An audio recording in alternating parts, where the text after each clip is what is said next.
नमस्कार मंडळी. व्लॉगला थोडासा उशीर झाला, तर आज मी अनिरुद्धसोबत फिरायला निघाले होते.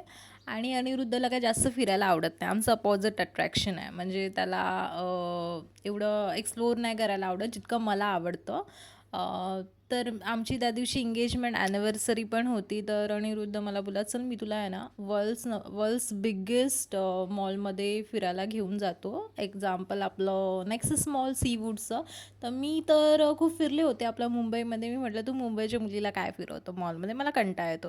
आणि सिरियसली ब्रो, मला आयडियाच नव्हती की त्यामध्ये इतकं व्हरायटी ऑफ ऑप्शन्स अवेलेबल आहेत. तिथे गेमिंग झोन असेल, ब्रँड शॉपिंग असेल, आपल्या कपड्याची असो किंवा आपल्या कॉस्मॅटिक्सची असो. आणि गेमिंगमध्ये इतके ऑप्शन्स अवेलेबल होते. लहान लहान मुलं त्यांच्या पॅरेंट्सला हट्ट करत होते, यार मला हा गेम खेळायचा, तो गेम खेळायचा. आमच्या लहानपणी असं काही नव्हतंच. आणि तिथे सॉफ्ट टॉईज वगैरे प्लस त्या दिवशी मेन म्हणजे फूड कार्निवल ऑर्गनाईज केलं होतं. आम्ही त्यासाठी निघालो होतो. पण आम्ही म्हणजे पूर्ण मी मॉल पण फिरले. मला इतका मॉल काय फारसा आवडत नाही, पण आपल्या पार्टनरसोबत मला कुठेही फिरायला आवडतं. आणि तिथे कसं आहे ना, म्हणजे जेव्हा आपण काहीतरी नवीन बघतो ना, आपली एक्साइटमेंट लेवल वेगळीच असते.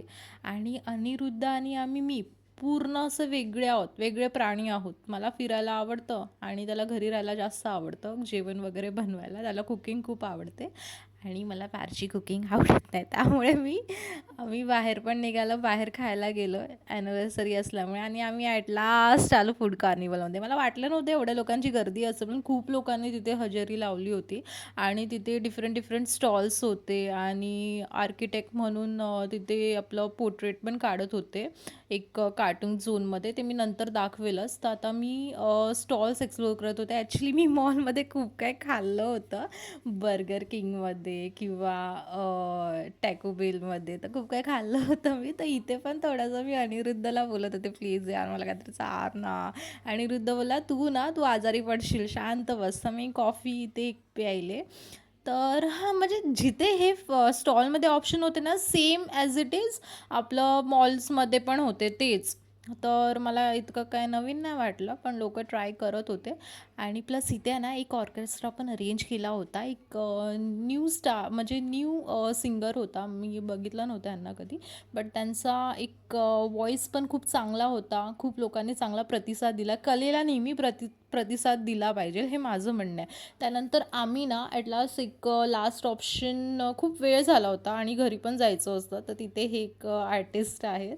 ते मुलांना हे असं खेळून दाखवतात आणि मुलं पण खूप खुश होत होती. म्हणजे सिरियसली यार, काहीतरी कम्प्युटर आणि आपल्या मोबाईलमधून बाहेर पडून मुलं असं वास्तविकतामध्ये ते आनंद घेत होते. हे बघून मला जास्त चांगलं वाटत. त्या माणसाच्या चेहऱ्यावर तो आनंद दिसत होता.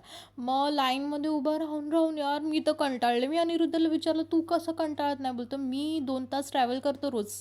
आणि हे आमचं पोर्ट्रेट पिक्चर होतं. मला खूप छान वाटलं यार, काय भारी काढलेलं त्या आर्टिस्टने. तर नंतर आम्ही जायला निघालो. तर अनिरुद्ध बाबा बोला, चल झालं मॅडम, चला जाऊया आता घरी. तर माझा काय पायच निघत नव्हता. तरी पण मी सगळीकडे फिरत होते, बघत होते. आणि थोडी विंडो शॉपिंग पण केली आम्ही. आणि नंतर आम्ही डायरेक्टली मग ट्रेनने जाऊन खांदेश्वरला उतरलो. 10:30 वाजलेले जायला. त्यांनी पार्किंगमध्ये गाडी काढून मग आम्ही निघालो. चलो, गुड नाईट.